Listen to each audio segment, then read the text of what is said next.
درانو کتونکو السلام علیکم. زه محمد سلمان همدرد د حق غږ پښتو چینل خبري لنډیز کې ستاسو قربا اوس تاسو پام را اړوم د مهمو خبرونو لنډیز.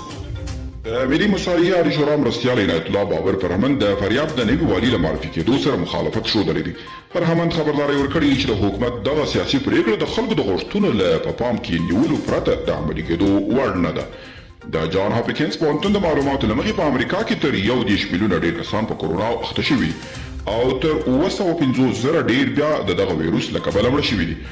افغانستان کې د کورونا ویروس د پرمختللي بڼې 209 پیښې مثبت شوي. د افغانستان عامه روغتیا وزارت وايي د کورونا ویروس د نوي ډول پیښې تر اوسه په 11 ولایتونو کې مثبت دي. دا ویروس اوس مهال په هیواد کې په ګرځېدو دي. زیاتره پیښې په ننګرهار ولایت کې دي خو قربانیان تر اوسه نه لري. او د برتانیا ولسي جرګې د چین پر ضد پارلماني اقدام تایید کړ.